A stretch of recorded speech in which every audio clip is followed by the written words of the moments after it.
Ladies and gentlemen, welcome to Okemos High School Auditorium, our presentation of The Real Inspector Hound and the Actor's Nightmare. For the safety of our actors and for your enjoyment of the shows, please refrain from using flash photography. And as a reminder, no smoking is permitted on school grounds. Thank you, and enjoy the show.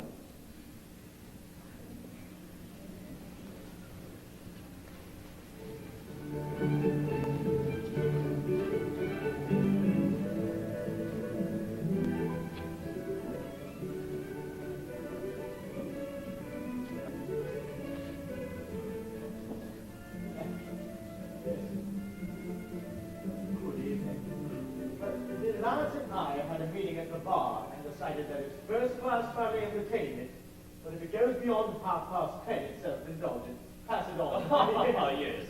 I'm alone tonight. Don't mind if I join you. Hello, Birdboot. Where's Higgs? I'm standing in. Where's Higgs every time? What? It's as if we only existed one at a time, combining to achieve continuity. I keep space warm for Higgs. My presence confirms his absence. His absence defines my presence. His absence precludes mine. When Higgs and I walk down the aisle together to claim our common seat, the oceans will fall into the sky and trees will hang with species.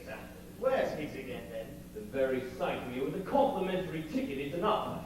The streets are impassable tonight, and the cry goes up from hill to hill, where is Higgs? Perhaps he's dead at last, or trapped in a lift somewhere, or succumbed to amnesia, wandering the land with his trouser crossed, stopping the ticket stop. I didn't bring myrtle tonight. Not a cup of tea I got tonight. Over her head, you mean? Well, no, it's sort of a thriller, isn't it? Is it?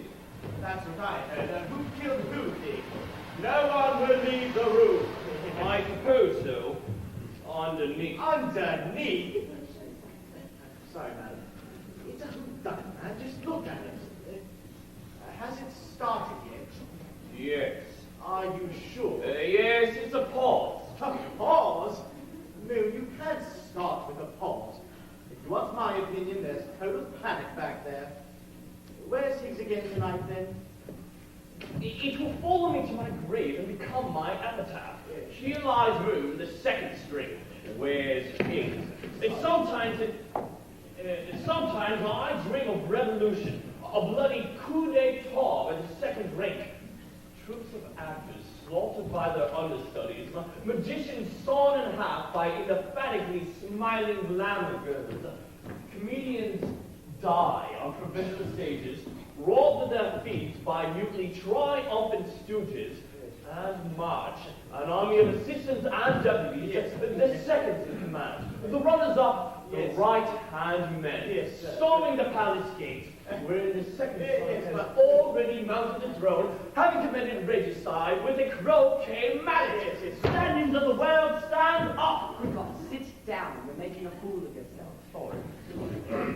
Yes, I can't take him anywhere. Sometimes I dream of Higgs. Here, have a chocolate. What kind? Does it really matter? No, I guess not. Yes. No, thanks. But let me give you a tip then. Watch the girl. You think she did it?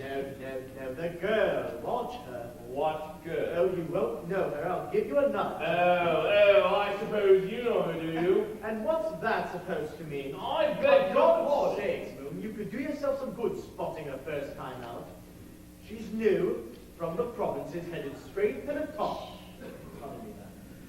Now, I don't want to put words in your mouth, but a word from us and we could make her a star. I suppose you've made dozens of them like that. I'll have you know that I'm a family man, devoted to my homely but good-natured wife.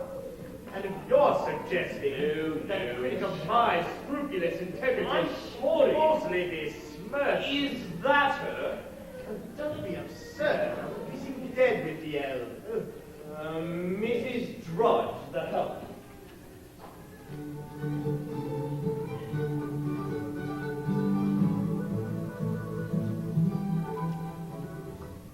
We interrupt our program for a special police message. The search still goes on for the escaped madman who is on the run in Essex. Essex? County Police, led by Inspector Hound, have received a report that the man has been seen in the desolate marshes around Muldoon Manor. He is a man wearing a darker suit with a lighter shirt. He is of medium height and build and youngish. Anyone seeing a man answering to this description and acting rather suspiciously is advised to phone the nearest police station. That is the end of the police message. Yes, so that's what they say about me, is it? What? Oh, I know it goes on behind my back. Sniggers, slanders, innuendo. What have you heard? Nothing. Tittle-tattle. Tittle, dear fellow, tattle, I take no notice of it. The slight envy of scandal-mongers, I can afford to ignore them. I'm a happily married man.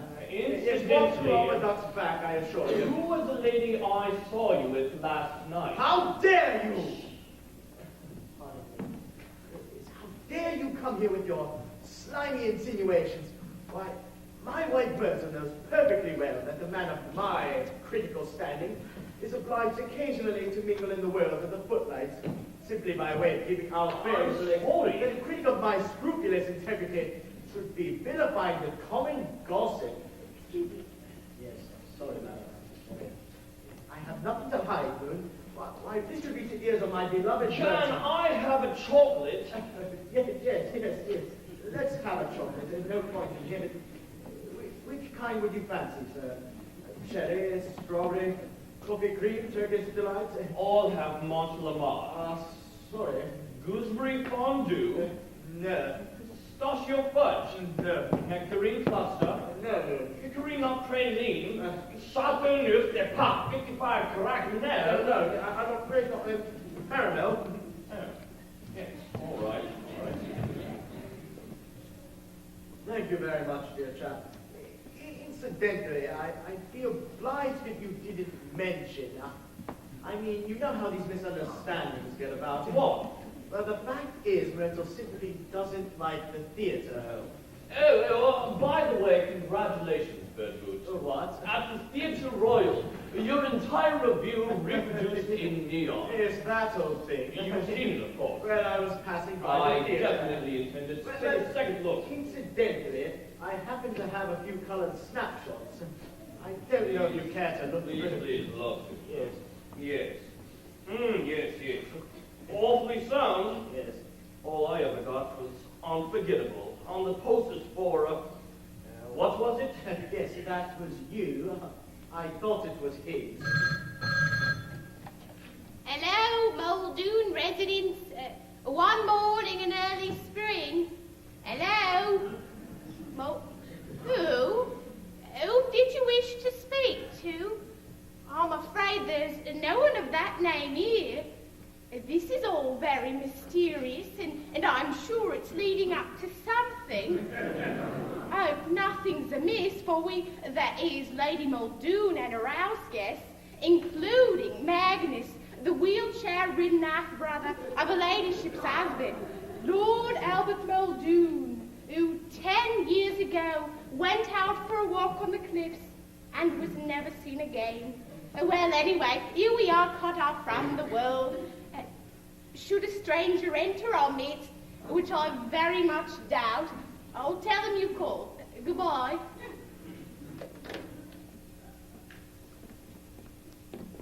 Hello there. I'm Simon Gascoigne. I hope you don't mind. The door was open, so I wandered in. I'm a friend of Lady Muldoon, the lady of the house, having made her acquaintance through a mutual friend, Felicity Cunningham, shortly after moving into the neighborhood just the other day. Oh, Mrs. Drudge.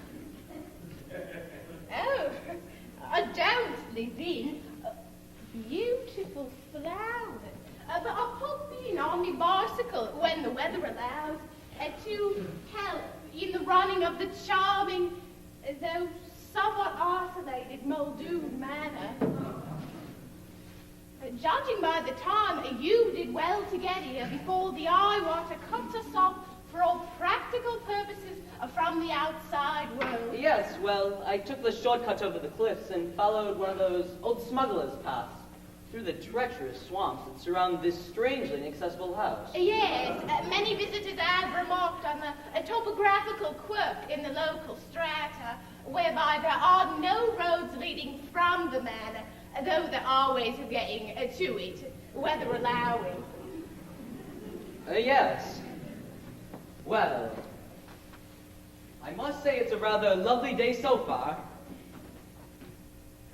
Ah, but now that the cuckoo beard is in bud, there'll be fog before the sun is Foster's Ridge. I say, it really is extraordinary how you country folk really know weather.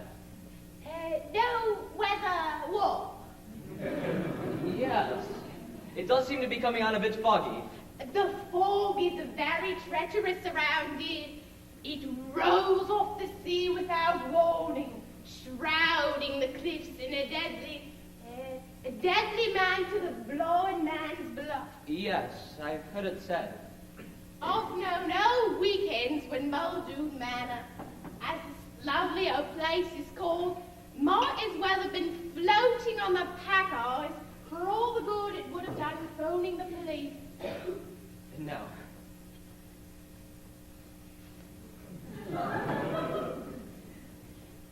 It was on such a weekend as this that Lord Muldoon, who had lately brought his beautiful bride back to the home of his ancestors, took a walk out of this house 10 years ago. The body was never found. Oh dear, poor Cynthia. His name was Albert. Yes, indeed.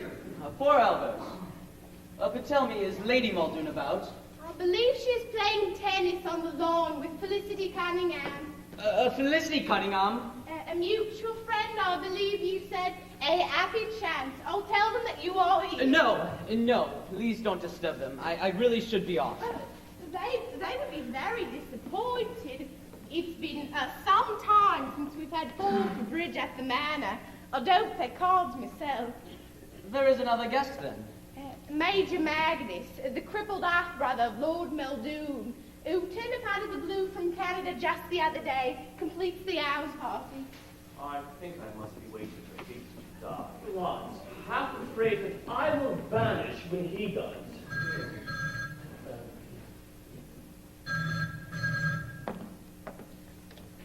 Hello. I wonder if it's the same for Puckeridge. Who?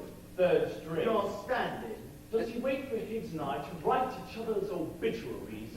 Does he dream? To whom do you wish to speak to? Bitter. No, as a critic. What's he like as a critic? Nobody knows. But there's always been me and Higgs. I'm sorry, there is no one of that name here. You must have got the wrong number. Simon Gascoigne. It's not him, of course. What? I said it's not him. Oh, yes. Who is it then? Well, my guess would be Magnus.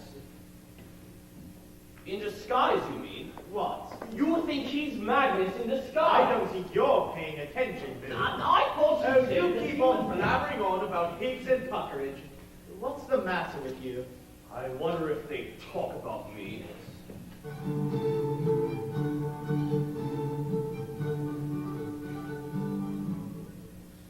Here is another police message. Essex County Police are still searching in vain for the madman who is at large in the deadly marshes of the coastal region. Inspector Hound, who is masterminding the operation, is not available for comment, but it is widely believed that he has a secret plan. Meanwhile, police and volunteers are combing the swamps with megaphones, shouting, "Don't be a madman! Give yourself up!" That is the end of the police message. Oh, yes. Yes, I should think my name is seldom off Puckeridge's list. Sad, really. I mean, it's no life at all. A stand-in. Yes. Higgs never gives me a second thought. I can tell by the way he nods. Revenge, of course. What? Jealousy. Nonsense, there's nothing personal in it. The paranoid grudge. It is merely that it's not enough for two critics, one on call to stand in.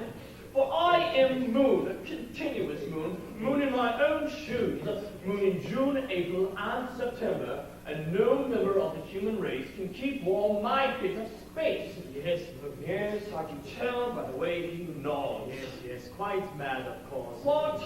The answer lies up there in the swamps. Oh. The proverbial skeleton in the closet is coming home to roost. Oh, yes. Already in the opening stages, we note the classic impact of the catalytic figure, the outsider, plunging through to the center of an ordered world and setting up the disruptions, the shockwaves, which, unless I am much mistaken, will strip these comfortable people, these crustaceans, in the rock pool of society, strip them of their shells and leave them exposed as a shriveling raw meat, which, at heart, is all of us. Yes. But there is more to it than that. Yes, I agree. Keep your eye on Magnus. I say, Good, that's the one. Yes. You! Yes, hello What again. are you doing here? Sheesh. No doubt you're surprised to see me. Honestly, darling, you really are extraordinary. Yes, well, here I am. You must have been desperate to see me. I'm flattered, but couldn't it have waited till I got back? Look, there's something you don't know. What is it? About the things I said. Maybe I got carried away a little. We both did. What are you trying to say? I love another. I see. Well, I didn't make any promises. Don't have to say any more. Oh, I didn't want to hurt All the you. nerve!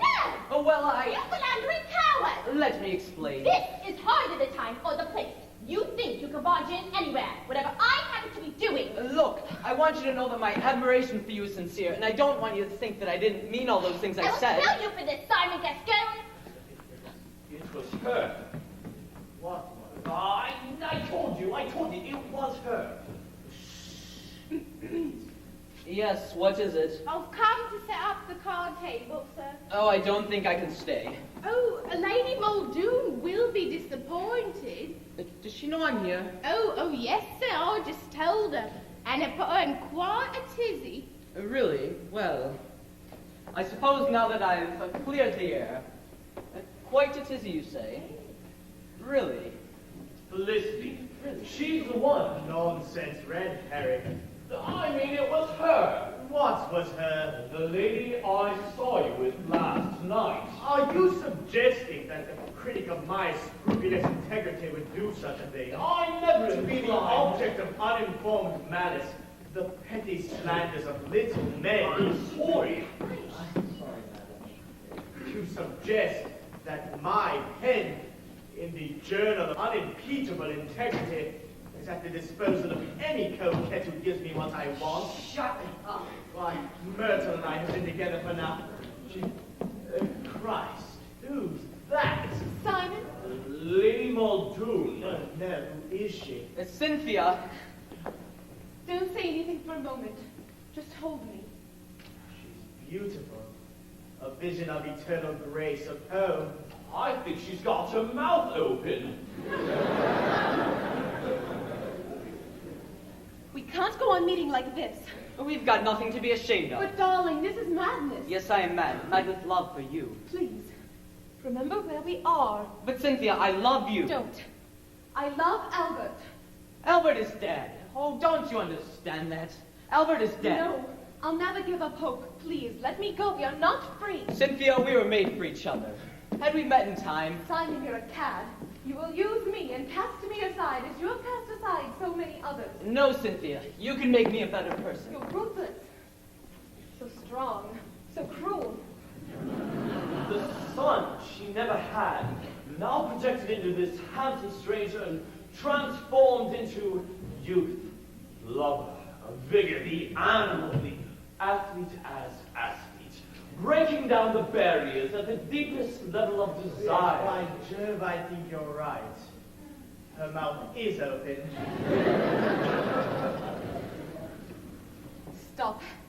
Can't you see that you're making a fool of yourself? I'll kill anyone who comes between us. Yes. What is it, Mrs. Drudge? Sure, close the windows, my lady. The fog is beginning to roll off the sea like a Yes, you'd better. It looks like we're in for one of those days. Are the cards set up? Yes, m'lady. Will you tell Miss Cunningham that we are waiting? Yes, m'lady. And fetch the Major down.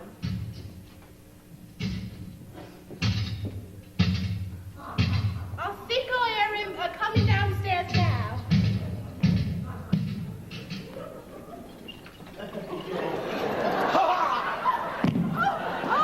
Never had a chance. Run under the wheels. Simon, darling, are you all right? I have witnesses. Oh, Simon, say something. I say I'm most frightfully sorry. How long have you been a pedestrian? Ever since I could walk. Can you walk now? Yes, I think so. Oh, thank God. Magnus, this is Simon Gascon. What's he doing here? He just turned up. Really? How do you like it here? I could stay forever. So you're still here? Of course he's still here. We're going to play cards. There's no need to introduce you two, is there? For I recall now that you, Simon, met me through Felicity, our mutual friend. Yes, Simon is an old friend, though not as old as you, Cynthia dear. Why, yes, I haven't seen Felicity since... Last night. Indeed. Well, Felicity, you deal. Simon, the sofa.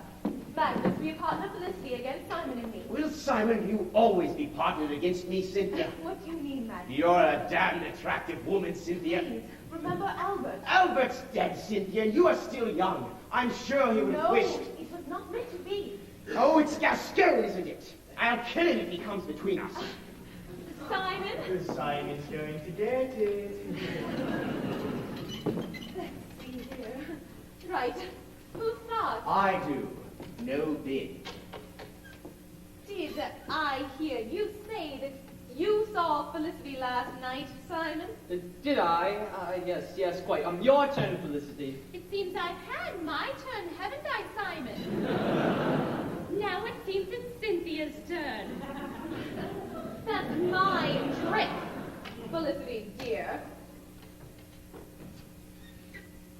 Hell hath no fury like a woman scorned, Simon. Why, yes, I've heard it said. So I hope you've not been cheating, Simon? No, Felicity, it's just that I hold the cards. Well done, Simon. Strange how Simon appeared in the neighborhood from nowhere. We know so little about him. Right, Simon, it's your opening on the minor bid. Let's see. I hear there's a dangerous madman on the loose, Simon. Oh, yes, sorry. I'm Mel. Yes, personally, I think he's been hiding out in their deserted cottage on the cliffs. A flush. Simon, you're locked in tonight. We shall see. The night is not over yet, Simon Gascon. So, you're the crippled half-brother of Lord Muldoon who turned up from out of the blue just the other day, are you? It's taken you a long time to get here. What did you do, walk? Oh, I say. I'm most frightfully sorry. Care for a spin around the rose garden, Cynthia? No, Magnus, I must talk to Simon. My round, I think, Major. You think so? Yes, Major, I do. Well, there's an old Canadian proverb handed down from the Blackfoot Indians, which says, "He who laughs last, laughs longest." Yes, I've heard it said. Simon? Well, I think I'll go and oil my gun.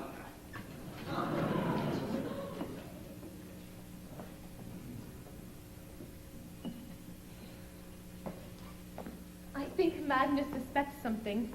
And Felicity. Simon, was there anything between you and Felicity? No. No, it's over between me and her. It was a mere passing, fleeting thing we had, but now that I found you, it's... If I find you've been untrue to me, if I find that you have falsely seduced me from my dear husband Albert, I will kill you, Simon Gascon.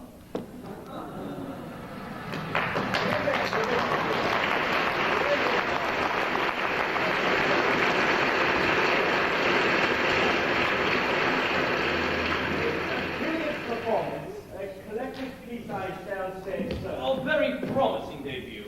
I'll put in a good word. It would be as hypocritical of me to withhold praise on the grounds of personal feelings as it would to withhold censure. You're right. Courageous. Oh, I know what they'll say. There goes Birdman buttering up his legs. Ignore But I will them. rise above that.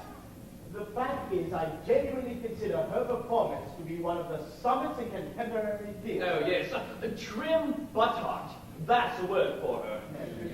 Ladies, Does she actually come across with it? Hart is written as a mere cipher, but she manages to make Cynthia a real person. And if she would, as a result, care to meet me for a drink... Well, you fickle old bastard. Are you suggesting that... Yes, it's shaping up quite nicely, wouldn't you say? Oh, yes, yes. One must reserve judgment, of course, until the confrontation. But I think it's pretty clear where we're headed. Yes, I agree. It's Magnus a mile off. What's Magnus a mile off? If we knew that, we wouldn't be here. Oh, yes, yes. Let me say at once that it has in there, while at the same time avoiding eclair. Having said that, and I think it must be said, I am bound to ask, does this play know where it is going? Well, it seems pretty open and shut to me, Moon. Magnus is not what he pretends to be, and he has his next victim marked down already. It doesn't, I repeat, declare its affiliations. There are moments... Yes. There are moments, and I would not begrudge this, when the play, if we can call it that, and I think on balance we can, aligns itself uncompromisingly on the side of life. Yes, it seems to be saying, ergo sum. But is that enough? I think we are entitled to ask. For what in fact is this play concerned with? It is my belief that we are concerned with what I have referred to elsewhere as the nature of identity. I think we are entitled to ask. But here one is irresistibly reminded of Voltaire's cry, voila! I think we are entitled to ask, where is God? God. God? I think we are entitled to ask. Oh, I'm coming. The same later that evening. No, I'm sorry, there's no one of that name here.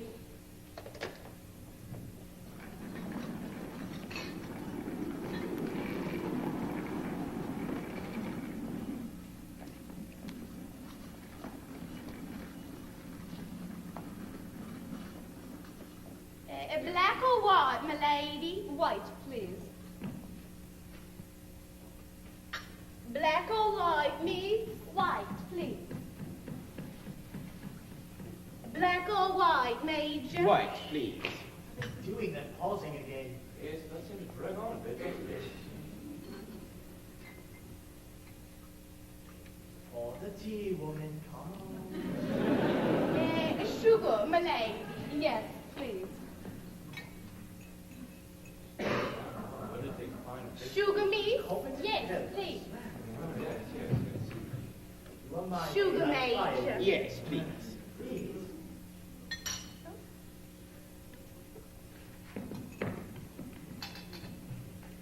Yes, it would be nice to leave tonight. Yes. Before midnight, yes.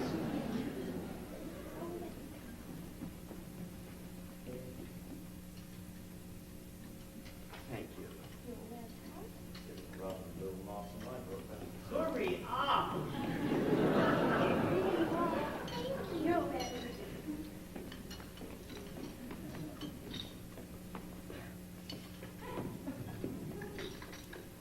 Biscuit, my lady? The second act, however, fails to fulfill the promise. If you ask me, there's something funny going on.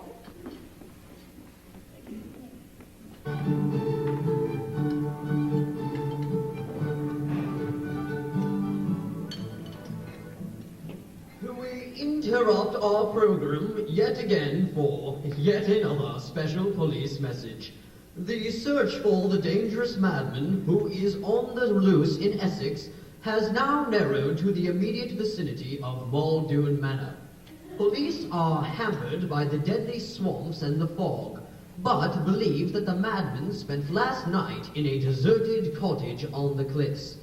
The public is advised to stick together and make sure that all of their friends are alive.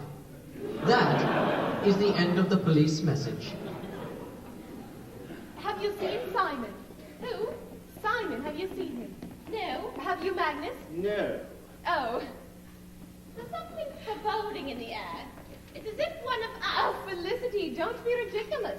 The house is locked up tight and the police are practically on our doorstep. I don't know, it's just a feeling. It's only the fall. Hound will never get through on a day like this. Fall. He means the inspector? Is he bringing a dog? Not that I know of. Never get through this waltz. Yes, I'm afraid the madman can show his hand in safety now. What was that? It sounded like a cry of a gigantic owl. The poor devils.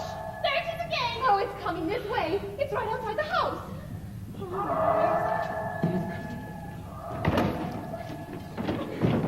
Inspector Hound! Lady Muldoon. Yes. I came as soon as I could. Where shall I put my foghorn and my swamp boots? Mrs. Drudge will take them out.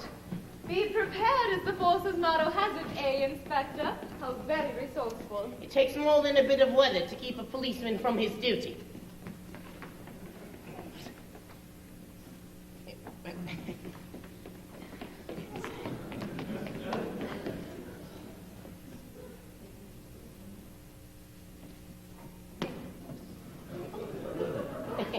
Yes.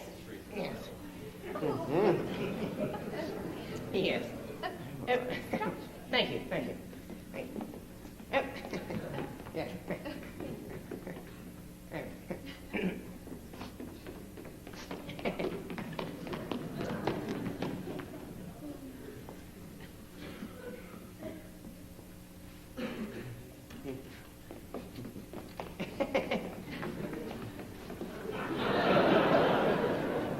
Yes. Yes. Oh, Inspector Hound, Felicity Cunningham, and Major Magnus Muldoon. Good evening. Now I need to get off. Well, sorry. Well, no, do go on, Inspector. Thank you. Well, tell me about it in your own words. Begin at the beginning, take your time, and don't leave anything out. I beg your pardon. Fear nothing, you're in safe hands now. I heard you haven't touched anything. I'm afraid I don't understand. I'm Inspector Hound. Yes, Well, what's it all about? I really have no idea. How did it begin? What? The thing. What thing? The trouble. There hasn't been any trouble. Didn't you phone the police? No. I didn't. What for? I see. This puts me in a very difficult position. I'll be getting along then. I'm terribly sorry. Think nothing of it. Thank you so much for coming. You never know. There might have been a serious matter. Drink? More serious than that, even. Drink before you go. No, thank you. I do hope that you find him, Inspector. Find who, madam? Out with it. I thought that you were looking for a lunatic. And what do you know about that? It was on the radio. Ah. Was it indeed? Yes. That's the real reason I'm here. I didn't want to mention it because I didn't know how much you knew. No point in causing unnecessary panic, even with the murderer in our midst. Murderer, did you say? Ah, so that was not on the radio. Whom has he murdered, Inspector? Perhaps no one. Yet. Let us hope we are in time. You think he's in our midst, Inspector? I do. If any of you have recently encountered a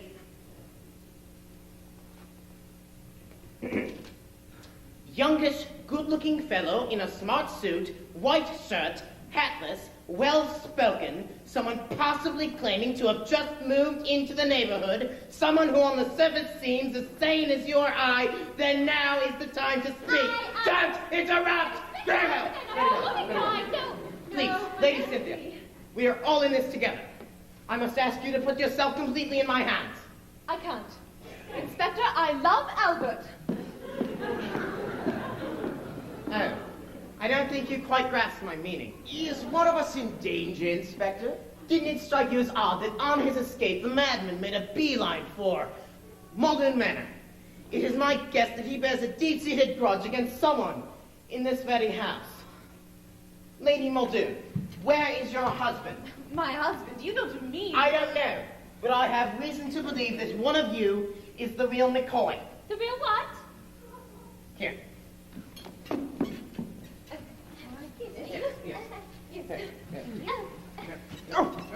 Excuse me.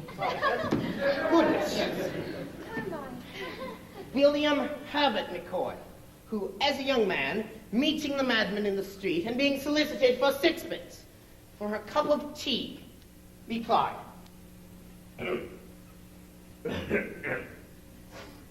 Why don't you do a decent day's work, you shifty old bag of horse manure?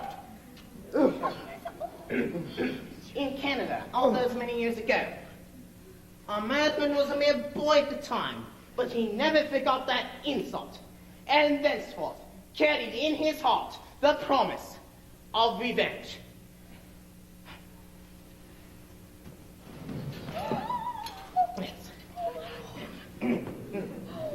Is there something you've forgotten to tell me? Oh, this is horrible. So the madman has struck. Yes. Yes! Yes! Just as I feared.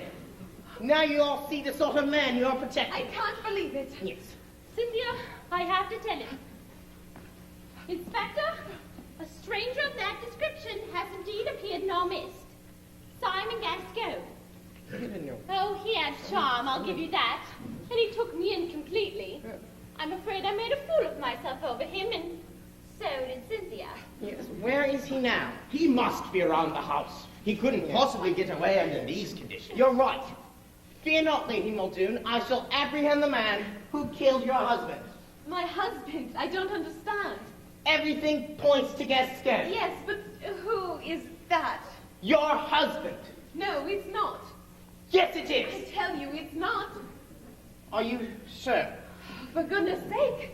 Then who is it? I don't know. Anyone? I've never seen him before. Quite unlike anyone I've ever met. I see. I seem to have made a dreadful mistake. Lady Muldoon, I do apologize. But what are we going to do? I'll phone the police. You are the police. Thank God I'm here.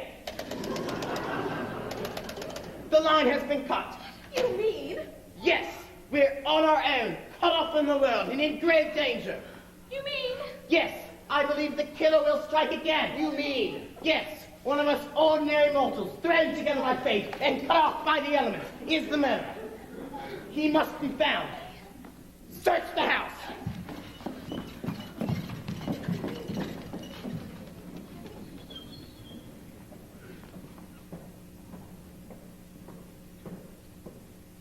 You know Cynthia. Yes, here's where Simon will get it. Cynthia.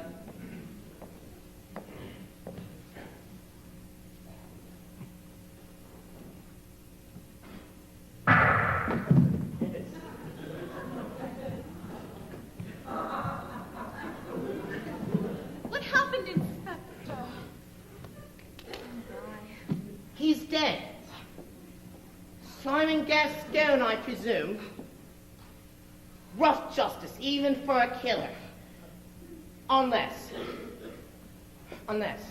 we assume the body could not have been lying here before Simon Gascoigne entered the house. But,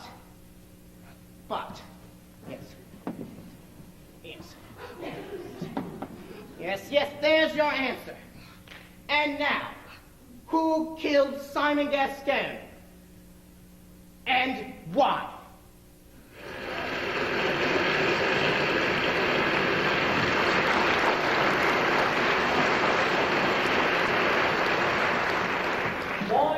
Why not? Exactly. Good riddance. Yes, getting away with murder must be quite easy, provided that one's motive is sufficiently inscrutable. Yes, fickle young pup. He was deceiving her left, right, and center. Of course, I'd still have puckered behind me. Yes, she needs someone steadier. More mature, and if I could, so could he. I know of a very nice hotel. Discreet, run by a man of the world. Uneasy lies ahead that wears a crown. Yes, breakfast served in one's room, no questions asked. Does Puckeridge dream of me? What's happened? What? Oh yes. What do you make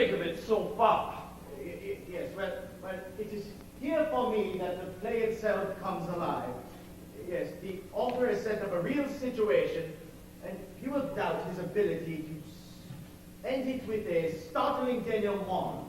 Yes, let us give thanks and double thanks for a good, clean show without a trace of smut in what is possibly the finest Cynthia since the war. If we examine this more closely, I think we will find that within the austere framework of what is seen to be on one level a country house weekend, and what a useful symbol that is, the author has given us, yes, I will go so far, he has given us the human condition.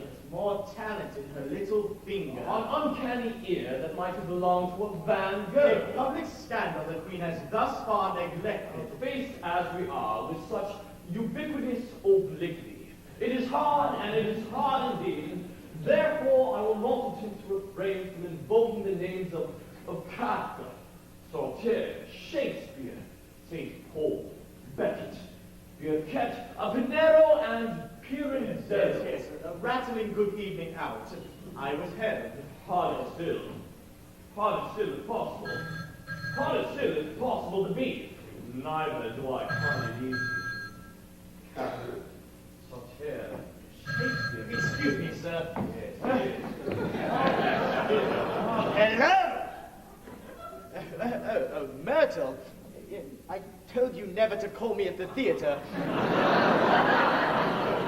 What? Last night? Dear me, woman, this is hardly the time to... Yes, well, I merely took her out by way of keeping our fare with the... Yes. Well, I love your pink little ears and you're my fluffy bunny boo. Yes, Myrtle. Yes, darling. Yeah.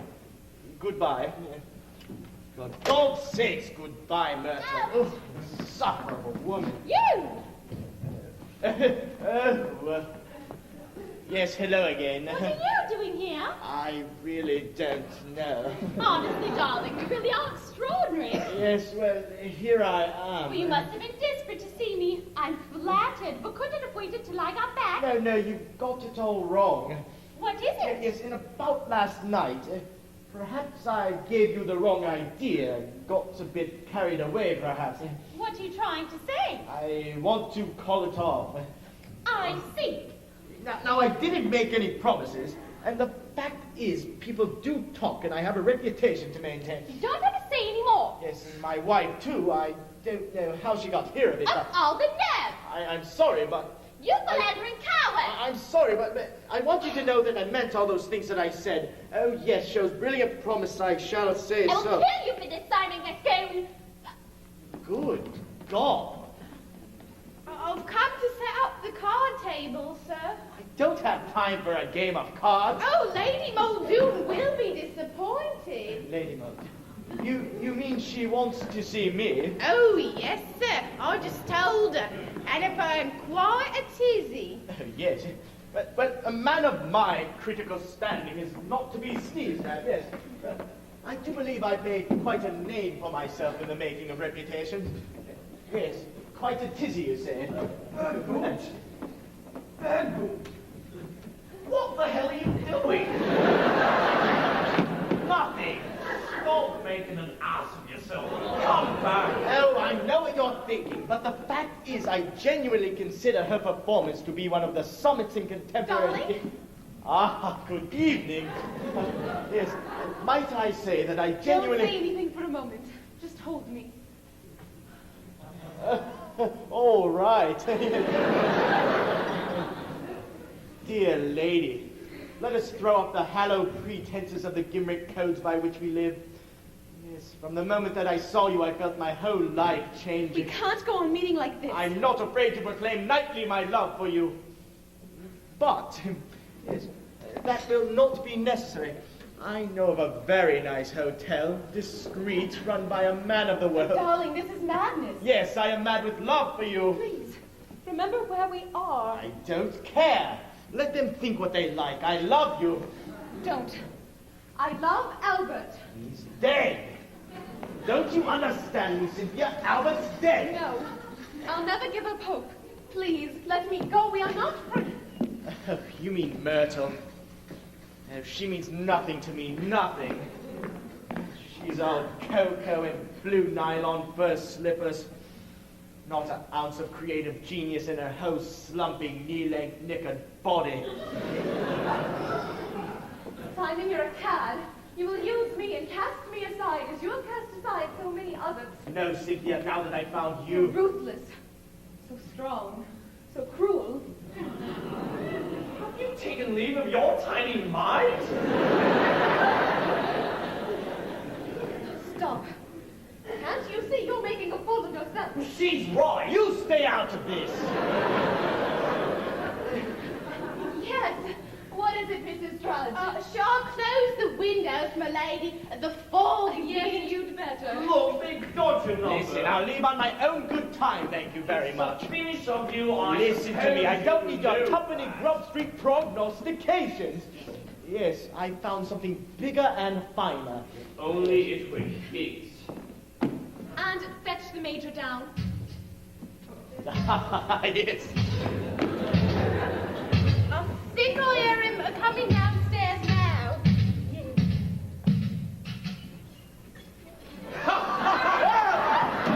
Got him again!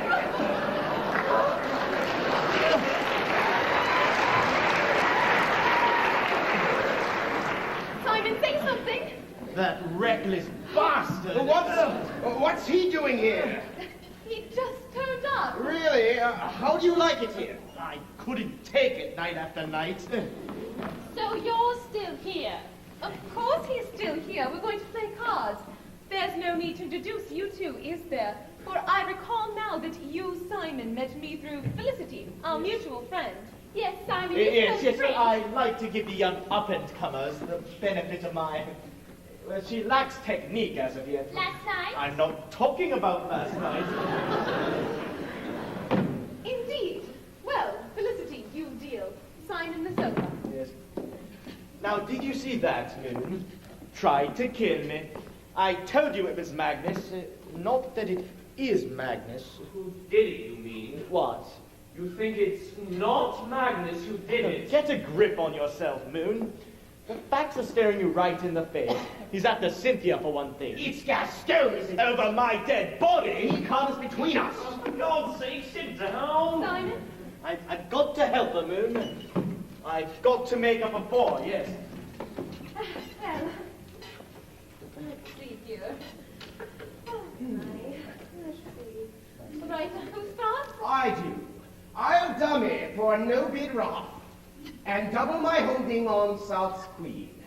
Did I hear you say that you saw Felicity last night, Simon? Well, Pay 21s or trump my contract.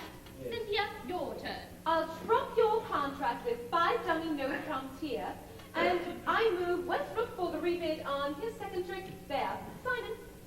Would you mind doing that again? And I ruffed your dummy with 5 no trumps here, and I support your rebid with the solo on the banker ruff in his second trick there. Yes, and I call your bluff. Well done, Simon. Strange how Simon appeared in the neighborhood from nowhere. We know so little about him. Simon, it's your opening on the minor bid. Yes, Let's see. I'll overbid the spade convention with 2 no trumps and king gambit offered there, and West dummy split double to queen bishop 4 there. Faites vos jeux. Rien ne va plus. Rouge et noir. Zero. Yes, and I call your bluff. I know. I huff. I bluff. I bluff. Twist. Bust. Check. Snap. How's that? Double top. Bingo! Simon, your luck's in tonight. We shall see. The night is not over yet. Simon gets go. Red herring. Smelt it a mile off, yes. She's clean as a whistle, of course. I've seen it 1,000 times, yes. And by the way, I've seen you two before, haven't I? Strange, but I Care for a spin around the rose garden, Cynthia? No, Magnus, I must talk to Simon. Yes. There's nothing for you there, you know. You think so? Oh, yes, she knows which side her bread is buttered. I'm not a man without a certain influence among those who would reap in the limelight. Yes, she's not going to turn me over for some heavily disguised... There's an old Canadian... Oh, don't give me that! All you chaps think you're so clever, but sooner or later you all make your mistakes. Incidentally, where was it that I saw you? Well, I think I'll go and oil my gun. Yes, double bluff, seen it 1,000 times, yes. Darling. I think Madness suspects something. And Felicity. Simon, was there anything between you and Felicity? No, that's all over now, Cynthia. I merely took her out by way of flattering her over a drink, telling her she'd go far, you know, that sort of thing. Dear me, all the trouble that's been made over a simple flirtation. If I find that you're falsely seduced to me from my dear husband, Albert, I will kill you, Simon Gascon.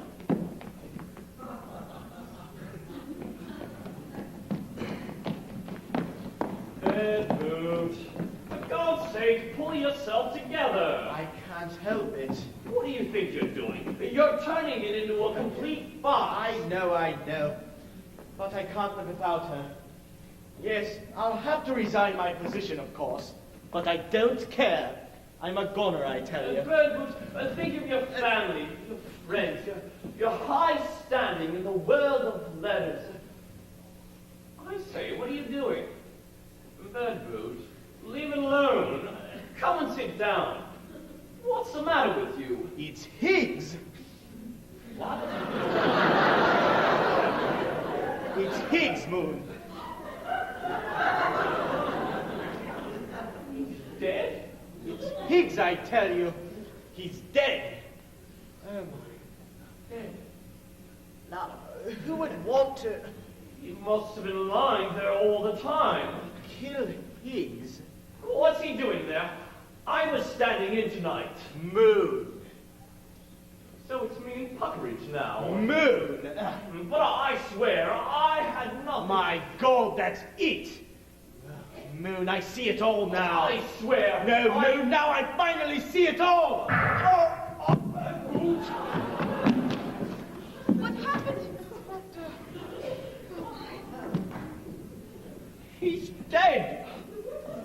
That's a bit rough, isn't it? A bit extreme. He may have had his faults. I admit he was a fickle old bastard. Who did this, and why? To say that it is without face, point, focus, interest, drama, wit, or originality is to say simply that it does not happen to be my cup of I hate to tea. be blunt, but it lacks taste. A complete ragback. Hysteria is no substitute for eclat. Yes, it lacks amour. I say, some of the actors seem to have given up acting altogether. Yes, I'm not a prude, but I fail to see any reason for the shower of filth and sexual illusion fostered onto an unsuspecting public in the guise of modernity at all costs. Well, Inspector, is this your man? Yes. It's Simon. Yes, pause. I say, is this some kind of joke? If it is, Inspector, it's in very poor taste. All right, I'm going to find out who did this. I want everyone to go to the positions they occupied when the shot was fired. No one will leave the room. I think we all had the opportunity to fire the shot, Inspector. I am not going to. Which one of us would want to? Perhaps you, Major Magnus. Why should I want to kill it? Because he was onto you. Yes, he tumbled you right from the start. And you shot him just when he was about to reveal that you killed, this chap. But what motive would there be for killing him? Who is this chap? Inspector? I don't quite know. Quite unlike anyone I've ever met. Inspector? Yes, what is it, dear lady? Happening to enter the room early in the day to close the windows, I chanced to overhear a remark made by the deceased Simon Gascon to a ladyship, viz. I will kill anyone who comes between us. Oh, yes, well that's it then. This chap was, of course, killed by Simon. But he didn't come between us. And who then killed Simon? Subsequent to that reported remark, I also happened to be in earshot of a remark made by Lady Muldoon to the deceased to the effect, I will kill you for this Simon Gascon!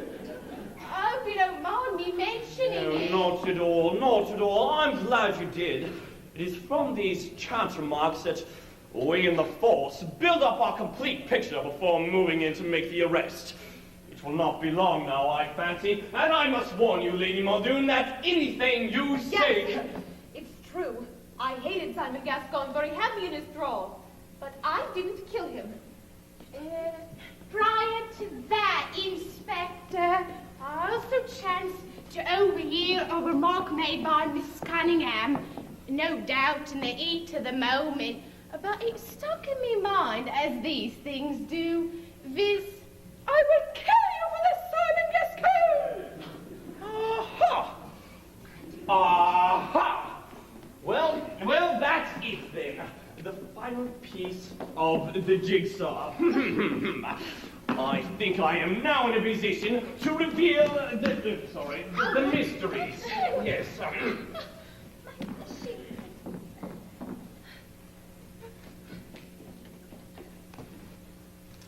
Yes.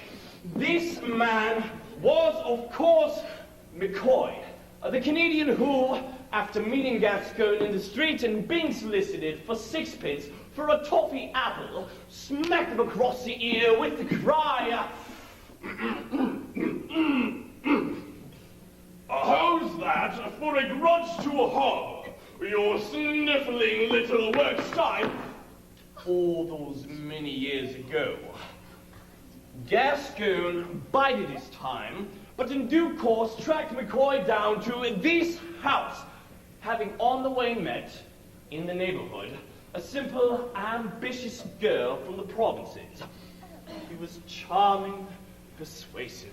I told her I have no doubt that she would go straight to the top, and she, flattered by his sophistication, taken in by his promises to see her all right on the night, gave in to his simple desires. Perhaps she loved him. We shall never know. Yet in the very hour of her promised triumph, his eye fell upon another. Yes, I refer to Lady Muldoon. From the very moment he caught sight of her, there was no other woman for him. He was in a spell, willing to sacrifice anything, even you, Felicity Cunningham. It was only today, unexpectedly finding him here, that you learned the truth. There was a bitter argument which ended in your promise to kill him, a promise that you carried out in this room at your first opportunity. And I must warn you that anything you say... But it doesn't make any sense. Not at first glance, perhaps. Could not McCoy have been killed by the same person who killed Simon? But Simon was a madman, wasn't he? Well, he might have been a stranger, but perhaps he was not to one of us. Oh, dear. No, I'm sorry. Yes, Simon was the madman. We only have your word for that, Inspector. We only have your word for a lot of things. For instance, McCoy. Who is he? Is his name McCoy? Is there any truth to the fantastic and implausible tale of this insult inflicted in the Canadian streets? Or is there something else, something quite unknown to us, behind all this? Suppose for a moment, yes, suppose that the man, having killed this unknown stranger for private and unknown reasons of his own, was disturbed before he could dispose of the body. So having cut the telephone wires, he decided to return to the scene of the crime, masquerading as Police Inspector Hound. But I'm not mad. I'm almost sure I'm not mad. Only to discover that within this house there was a man, Simon Gascoigne, who recognized the corpse as a person against whom he had held a deep-seated grudge. But I didn't kill. I'm almost sure I didn't. I put it to you. Are you the real Inspector Hound? You know damn well I'm not. What's it all about? I thought as much. But I only dreamed. Sometimes I dreamed that... So it was you? The madman! The killer! The stranger in our midst! Oh, this is horrible. Yes. We had a shrewd suspicion he would turn up here, and he walked right into the trap. What trap? I am not the real Magnus Muldoon. It was a mere subterfuge. I now reveal myself as... You mean? Yes, I am the real Inspector Hound. Oh, Puckeridge! Puckeridge, you killed Higgs and Stand where you are, tell me... or I shoot! Stop it!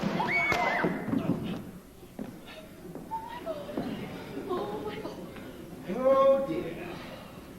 I have waited a long time for this moment. So you are the real Inspector Hound? Not only that, I have been leading a double life, at least. Do you mean?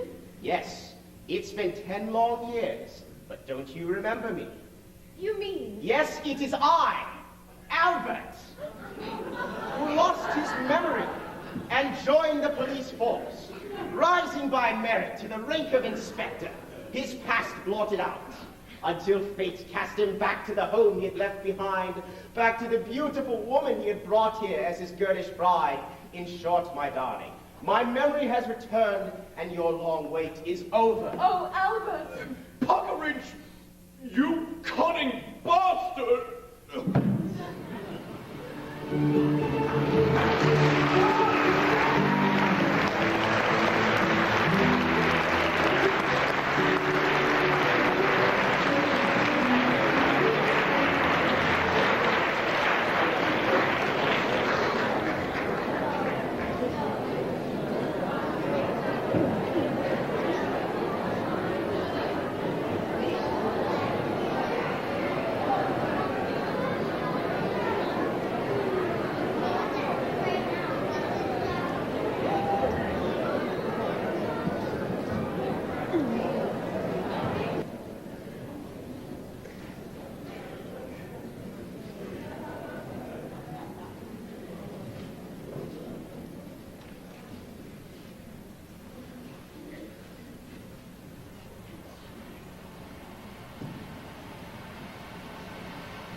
Excuse me, miss. I don't know how I got here. Goodness, you're here. I've been calling you. Pardon? An awful thing has happened. Tony's been in a car accident. Well, good heavens, how awful. Who's Tony? Tony? Anthony? You have to go on for him. On for him. Well, he can't go on. He's been in a car accident. Yes, I understand that part. But what do you mean, go on for him? You played the part. Now, I know you haven't had a chance to rehearse it exactly, but presumably you know your lines and you've certainly seen it enough. I'm sorry. Do I know you? George, we really don't have time for this kind of joshing. Half hour. Wait, miss, my name isn't George. I'm not sure what it is, but I know it's not George. Oh, my God. Did you hear about Tony? Yes, I did. Just too awful. Well, good luck tonight, George, darling. We're all counting on you. Mwah. Mwah. Of course, you're a little young for the part, and you are shorter than Tony, so we'll cut all the lines about bumping your head against the ceiling. Oh, and don't forget, when I cough 3 times, that's your cue to unzip the back of my dress, and then I'll slap you. We changed it from last night. What play are we doing exactly? What? What is the play, please? Coward? Pardon? Coward? The coward? Noble coward? Oh, George, don't do that. For a second, I thought you were serious. Well, break a leg, darling. Wait, no, coward. I wonder if she means private lives. At least I've seen that one before. I don't remember rehearsing it exactly. And am I an actor? I thought I was an accountant. And why does everyone keep calling me George? Oh, hey, Stanley. I heard about Tony. Yes. Well, good luck tonight. We're all counting on you. What play are we doing exactly? Very funny, Stanley. No, really, I've forgotten. Pirates of Penzance. Pirates By Gilbert and Sullivan. You always play these jokes, Stanley. Just don't do it on stage. Well, good luck tonight. Oh, I mean, break a leg. Did you hear? Tony broke both legs. Yes, Pirates of Penzance. Is that a musical? I don't know how to sing. I can't dance. Did you hear? Isn't it just awful about Tony? Yes, I guess. What are you doing here, Ellen? Oh, Tony just ruined my dress in rehearsal last night. He spilled his drink in Act 2 all down the front. I had to take it to the cleaners to get it out. Now you be careful with the drinks in that scene. Or Wait. Drinks in Pirates of Penzance? George, darling, we are playing cowards. Private lives. I'm your wife. Gotta run. Don't worry, they'll be terrific. Ah, George, there you are. No, I was just leaving. The costumer told me to give you this suit. I hope it fits. Of course, Tony was a little taller, but I'm sure they shortened the legs up enough. Just keep the coat buttoned and no one will ever know. I don't think I know.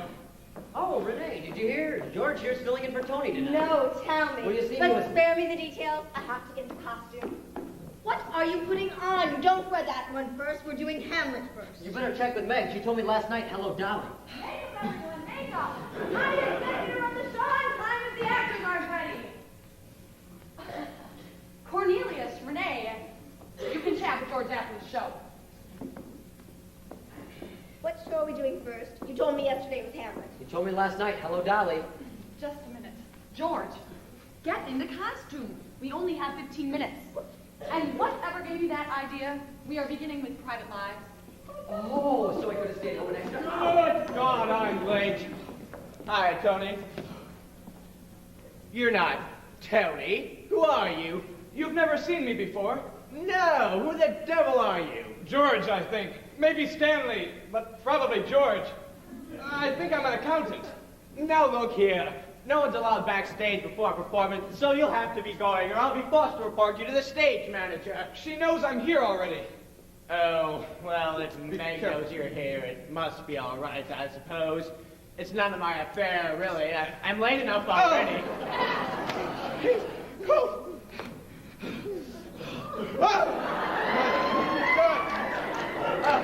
I better be going now. Oh. George, stop that. Here, put these on and go into the dressing room to change. Oh, thank you. Really, if you keep this up, you'll have to commit it. But where is the dressing room? George, stop kidding around. It's that way, and I'll go soak these for you. Wait, please don't soak those. Don't tell me my job. No, go get changed. The call is in 5 minutes. 5 minutes, everyone. The call is 5 minutes.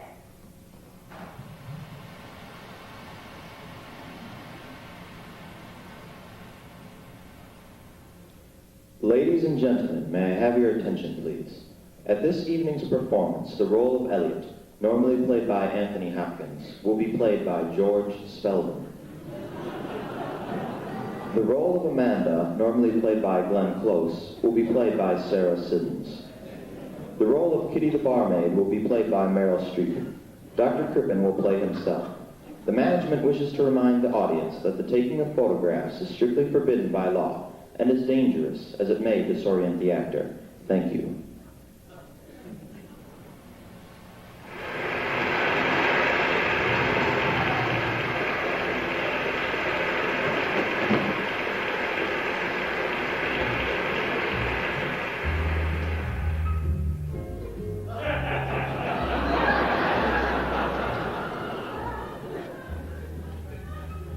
Extraordinary how potent sheet music is. What? Extraordinary how potent sheet music is. Yes, I suppose.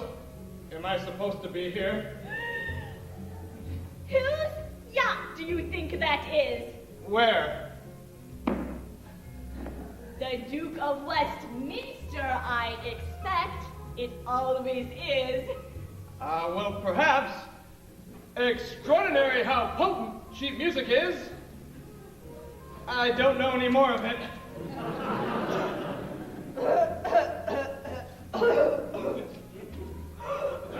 Oh! Very sorry. Elliot, please. We are on our honeymoons. Are we? Yes. Me with Victor and you with Sybil. Ah! Tell me about Sybil. Well, I've never met her. Ah, Elliot, you're so amusing. You're married to Sybil. Tell me about her. Not much to tell, really. She's sort of nondescript, I'd say. I bet you are going to say that she looks just like Lady Bundle and has several chins and one blue eye and one brown eye and a third eye in the center of her forehead. Weren't you? I think so. Victor's like that too.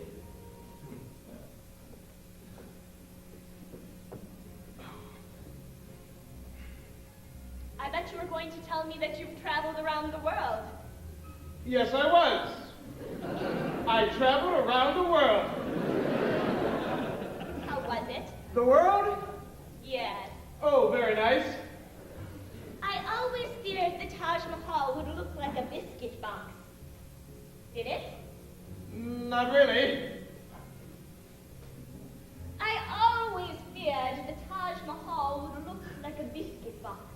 Did it? I guess it did.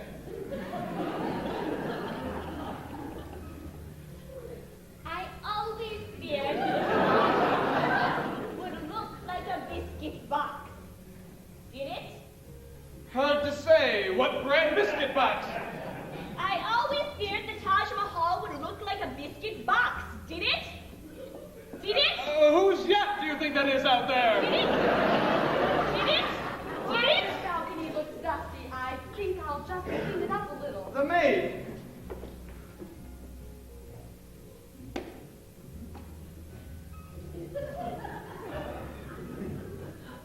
Thank you. Not only did the Taj Mahal look like a biscuit box, but women should be struck regularly like gongs.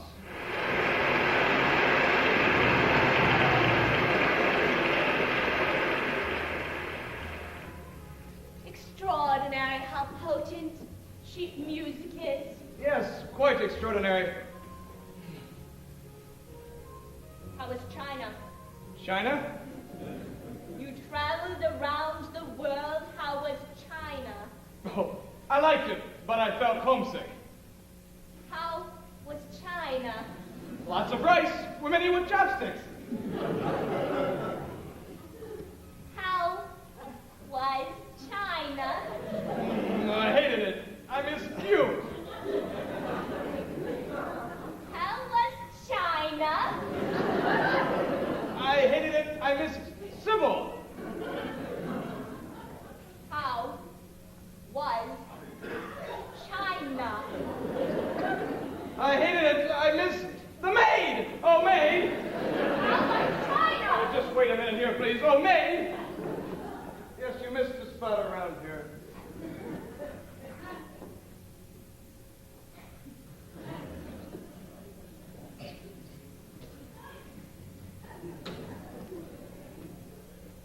How was China? Very large China. And Japan? Very small Japan. And Ireland? Very green. And Iceland? Very white.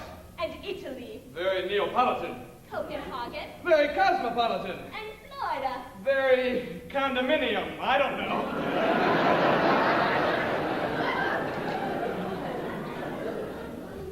And Sybil? Who? You love Sybil. Who's Sybil? Your new wife who you married after you and I got our divorce. Oh, were we married? Ah, yes, I forgot that part. Ah, Elliot, you're so amusing. You make me laugh all the time.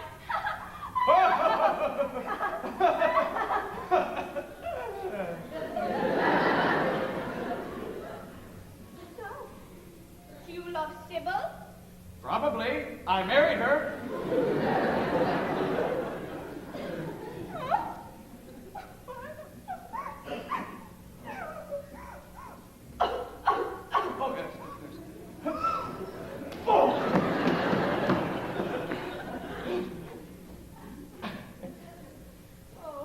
Oh, Elliot, darling. I'm sorry. We were mad to have left each other. Kiss me. Oh! How ghastly! Oh, dear. See. And this must be Sybil. Oh! How ghastly. What shall we do? We must all speak in very low voices and attempt to be civilized. Oh, Elliot, is this Amanda? I think she's simply obnoxious. How very rude! Oh, Elliot, how can you treat me like this? Hello, Sybil?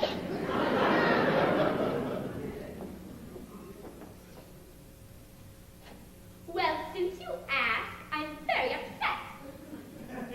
I was downstairs writing a letter to your mother, and I wanted to know how to spell apothecary. Apothecary. Thank you. Don't scribble, Sybil. Did my eyes deceive me, or were you kissing my husband a moment ago? We must all speak in very low voices and attempt to be civilized. I was speaking in a low voice. Yes, but I could still hear you. Oh, sorry.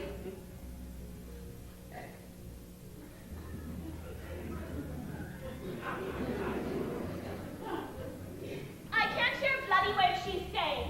The woman's an nincompoop. Say something, Elliot. I couldn't hear her either. You must choose between us immediately. Do you love this creature, or do you love me? Well, I choose the maid. Forget about the maid, Elliot! Oh, I mean, you could never have a lasting relationship with the maid. Choose between the two of us. Well, then, I choose. I don't know my lines. I don't know what I'm doing here. I should have joined a monastery after high school. I almost joined, but then I didn't. Oh, Elliot, your malaria is acting up again and you're ranting. Come, who do you choose? Me? Or that baggage over there? You're the baggage, not I. Yes, Elliot. Who do you choose? I choose. What was your name again? Amanda. I choose Amanda. I think that's what he does in the play. Very well. I can accept defeat gracefully. I don't think I'll send this letter to your mother. She has a loud voice and an overbearing manner, and I don't like her taste in tea china. I hope, Elliot, that when you find me hanging from the hotel lobby chandelier, with my eyes all bulged out and my tongue hanging out, that you'll be very, very sorry. Goodbye. What a dreadful sport she is. Oh, yes. Poor Sybil. She's going to hang herself. Some women should be hung regularly like tapestries. Oh, who cares? Whose yacht do you think that is? Oh, the Duke of Westminster. How dare you mention that time in Mozambique? What? Oh, Elliot, darling, I'm sorry. You know I love you madly. Allergic to feathers.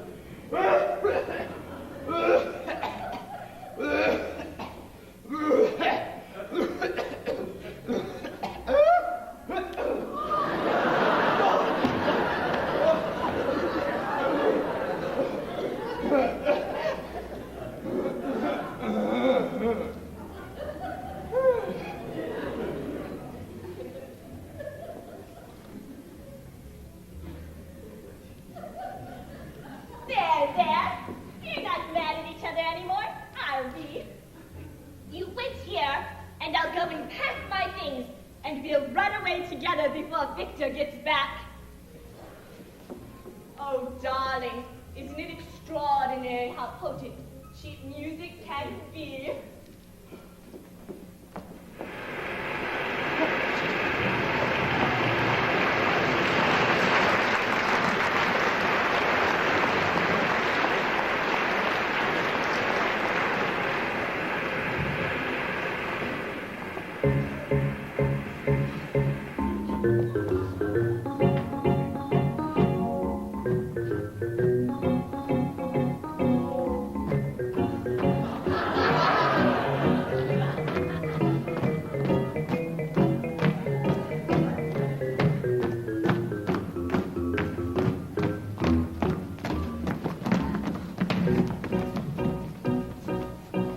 When the firmament masses steel, tarantara, tarantara, we uncomfortable feel, tarantara.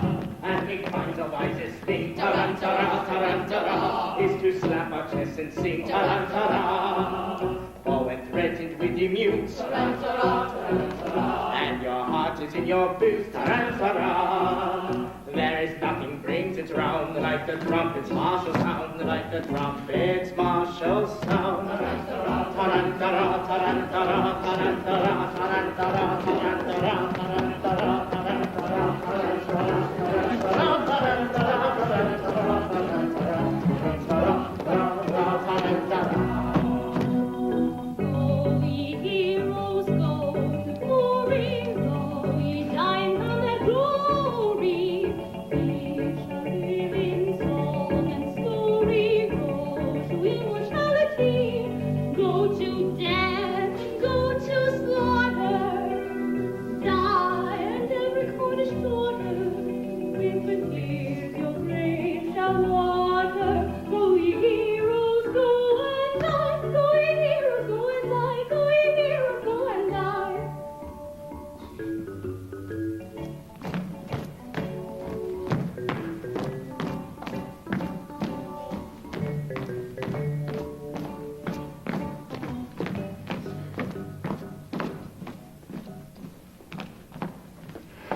Hail to your lordship.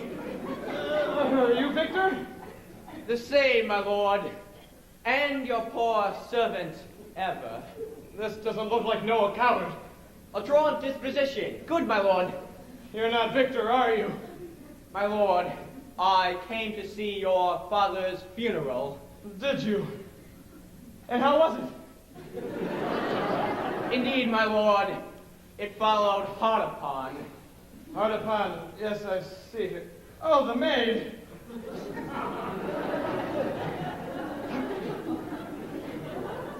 Thrift, Horatio. The funeral baked meats did coldly furnish forth the marriage stables. What does that mean? Oh, she's gone already. My lord, I think I saw him yesternight. Did you? Who? My lord, the king, your father. The king, my father? Seizing your admiration for a while, will not attend here, till I may deliver upon the witness of these gentlemen this marvel to you. Oh, I'm Hamlet now, right? 2 nights together had these gentlemen, Marcellus and Monado, on their watch in the dead waste, and middle of the night been thus encountered. A figure like your father, armed at that point exactly, capate, appears before them, and with solemn march goes slow, and stately by them.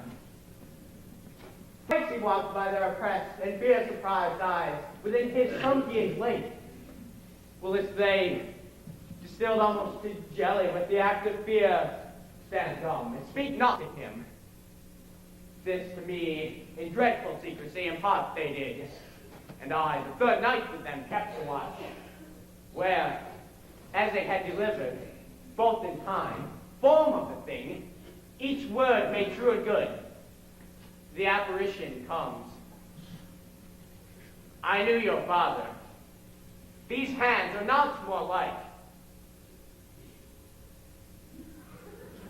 My turn. Oh, yes. What a strange and wondrous tale you tell, Horatio. It doth turn my ear into a very merry fair bodkin. As I do live, my honored lord, 'tis true. And we did think it writ down in our duty to let you know of it. Well, thank you very much. Oh, yes, my lord. He wore his beaver off.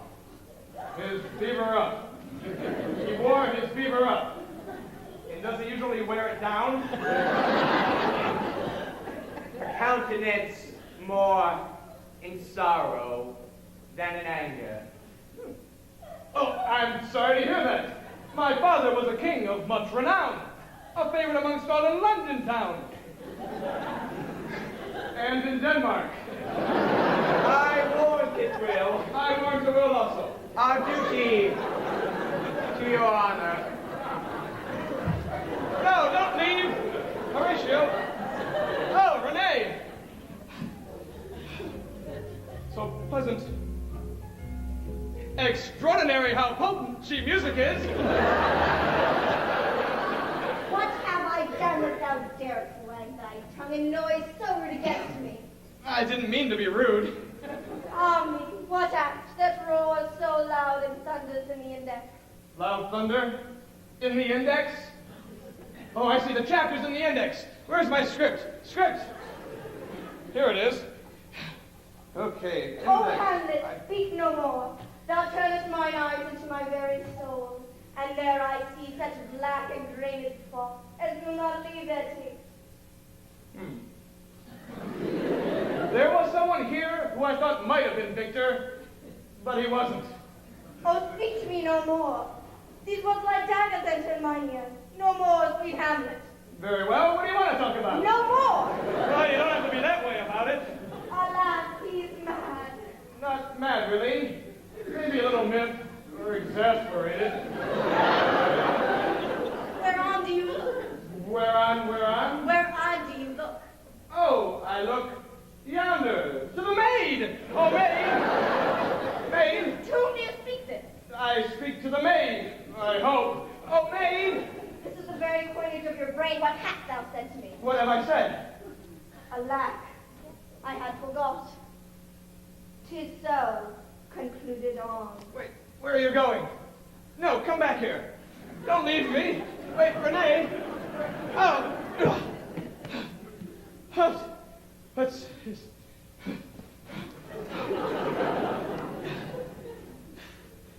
Maybe if I wait a minute more, someone else will come out. Oh, though in Shakespeare, some people are known to have soliloquies, but maybe if I wait a minute more, someone else will join me. Or maybe not.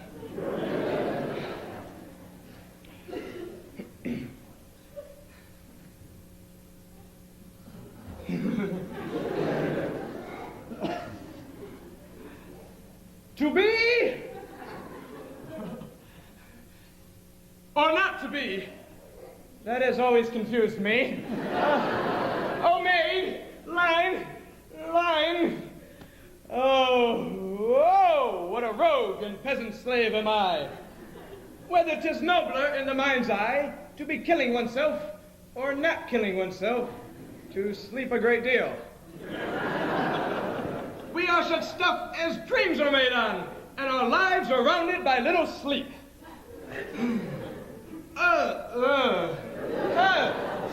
Thrift, Horatio.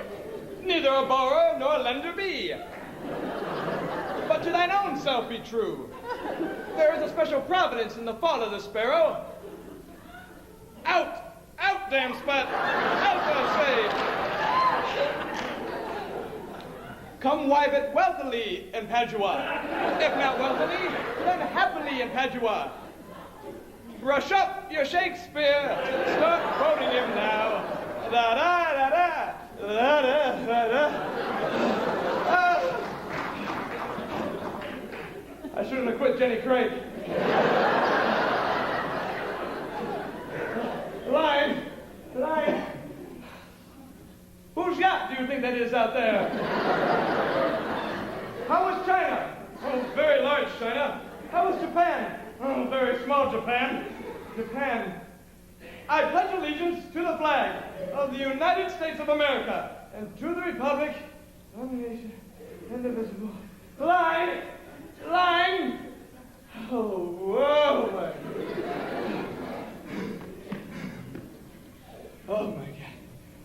Oh, my God! I am heartily sorry for having offended thee, for I dread the loss of heaven and the pains of hell.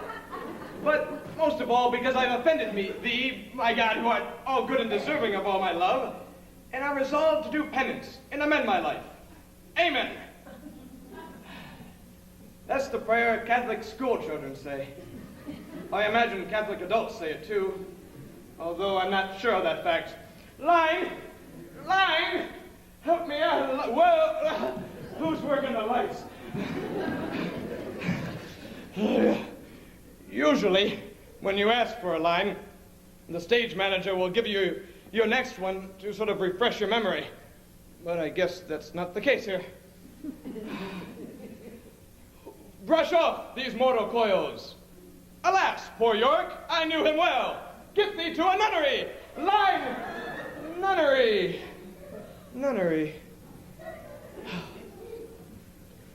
Whew. Oh, I hate tights.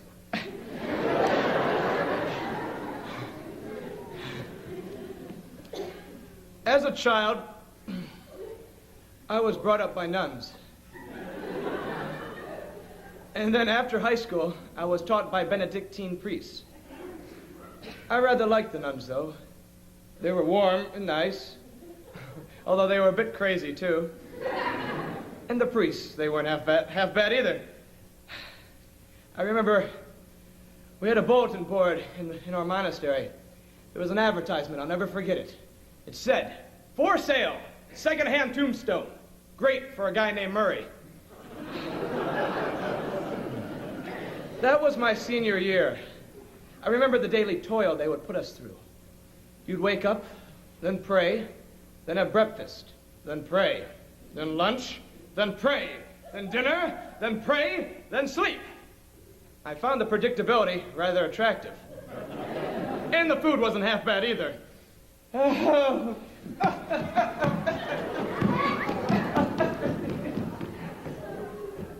Me without my inhaler. Wait.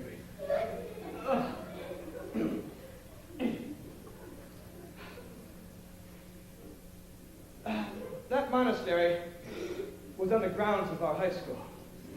I remember after high school I tried to join it, but they said I was too young and should wait. But then I just stopped believing in all of that, and I never did join. Instead, I became an accountant. Spent my time studying logarithm, cosines, and tangents. Tangents.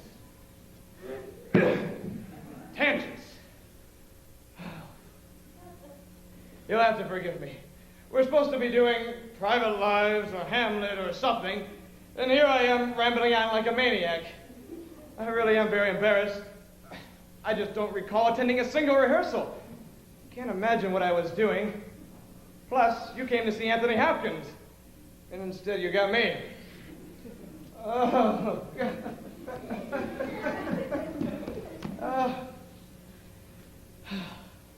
I remember that time. I joined my monastery on a trip. We went to Jamaica. I remember staying up late night, watching that old Jamaican moon. Now, why that old Jamaican was mooning me, I'll never know.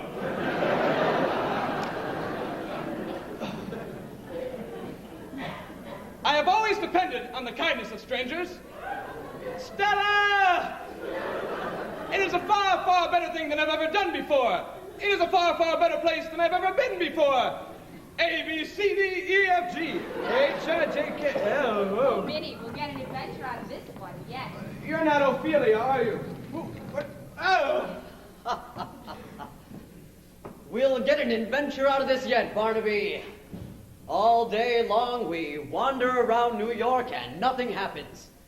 Then we come to the quietest street in the city, and suddenly... Suddenly what? Suddenly these hats. Look at these hats. Suddenly, wow! Where's that maid? Maid? Yes. Cornelius, are you sure this is an adventure? You don't have to ask, Barnaby. When you're in one, you'll know it, all right? How much money have you got left? Money? How much money have you got left? Oh, money. About 20 or 30 guilders. Is that okay? What we'll do is when those ladies come out, we'll pretend to be customers. Yeah, customers, that's it. We're just two men about town looking for hats. For ladies, of course. Oh, good afternoon, Miss Malloy. Cornelius Hackle here. And I'm... Barnaby Tucker, he is. My pleasure, gentlemen. Now, what can I do for you? Well, we you were see, running we're two around. ladies about All town these looking tights for are hats for killing me. Malloy, and we want a hat. For a lady, of course, and everyone says to come to Miss Malloy's because she's so pretty. I mean, her hats are so pretty. And large. And, cheap. You need to pay him no mind, Miss Malloy. He's come all the way from Yonkers to see the stuffed whale, and he's gotten all excited. Excuse me, but did you say Yonkers, Mr. Hackle? Why, yes, I did, and forgive me for saying so, but perhaps you'd like to see Yonkers sometime. I mean, by that I mean, perhaps Mr. Malloy would like to see Yonkers. Oh, I'm a widow, Mr. Hackle. You are? Not Barnaby. that widow. She's a widow. Oh, widow. You must forgive him. I'm so sorry.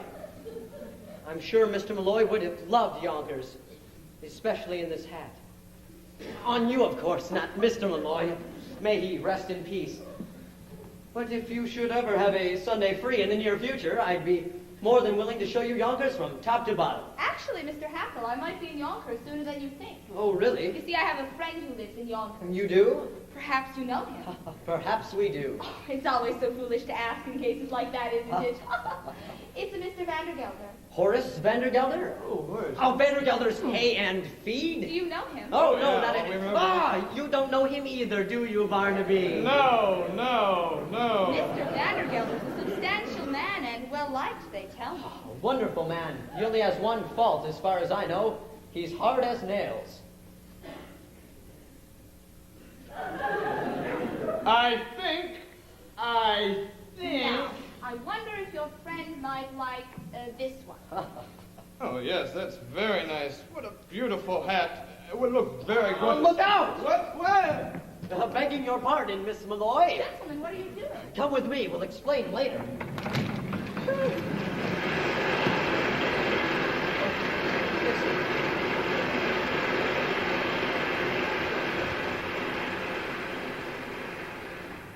At this evening's performance of Man for All Seasons, the role of Sir Thomas More, normally played by Anthony Hopkins, will be played by George Spelman.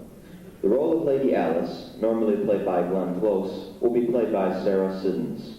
The role of Lady Margaret, normally played by Sigourney Weaver, will be read by the stage manager.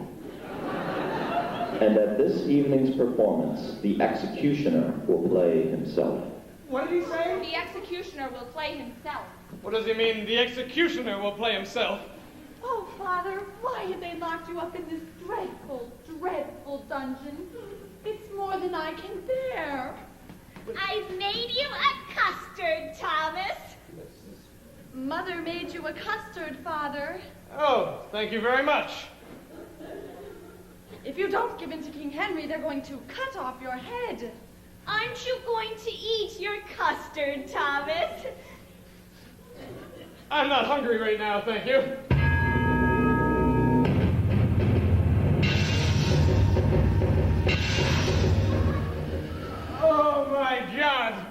I've got to get out of here. He's over here. And he'll never give in to the king. No, I might.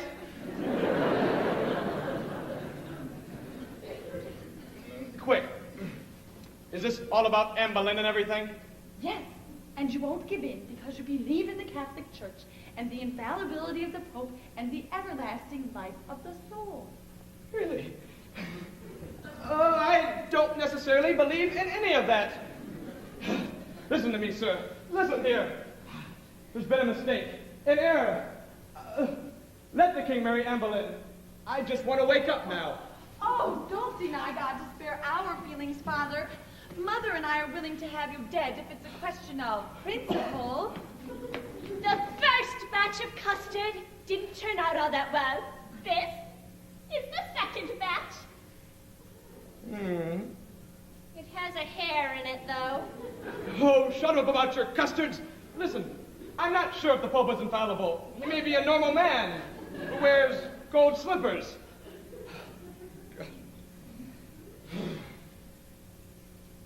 I should have joined the monastery after high school. I almost joined, but then I didn't. Oh, I was having such a pleasant dream, Barnaby. Go ahead, let him cut your head off. It'll be a nice change of pace. Well, this I gotta see. Sit down, ladies. You sit down. That blade looks very real to me.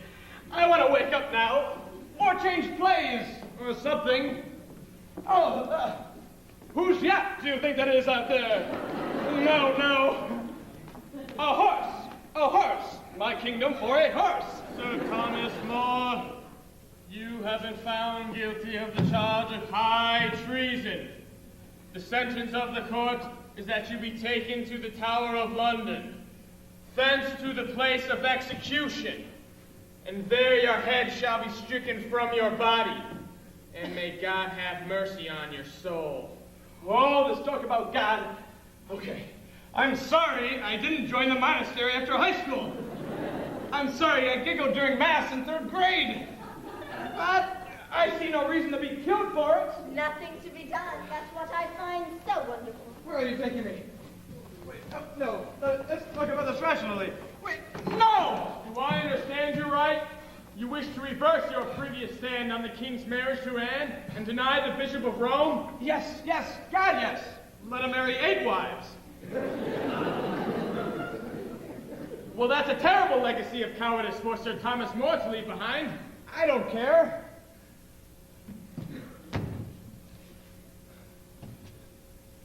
I'm going to ignore what you said and cut off your head anyway. And we'll all pretend that you went to your death nobly. Now, the church needs its saints, and school children have got to have their heroes to look up to. Don't you all agree? I agree. I know I need someone to look up to. Yes. I can feel myself waking up now. The covers have fallen off the bed, and I'm cold, and I'm going to reach down and pick them back up again. Sir Thomas More, prepare to meet your death. Be quiet. I'm trying to wake up now. Sir Thomas More, prepare to meet your death. I'm awake. No, I'm not. He doesn't know his lines. Sir Thomas More, prepare to meet your death. Line. You turn to the executioner and say, friend, be not afraid of your office. You send me to God. I don't like that line. Give me another. That's the line in the script, George. Say it. I don't want to. Say the line, George. Say it, Barnaby. It'll mean a lot to me and to generations of school children to come. Oh, Hamlet, speak the speech, I pray thee, drippingly on the tongue. Say it, Thomas. Friend, be not afraid of your office. Elliot, accept defeat gracefully. You send me to...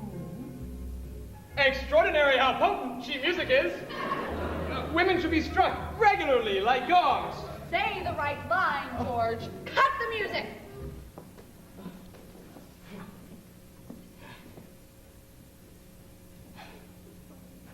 They say you can never dream your own death. So I expect I'll wake up just as soon as he brings that blade down. So perhaps we should just get it over with. Okay, let's go.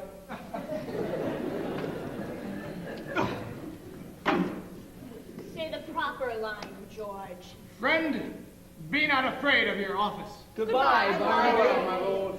You send me to God.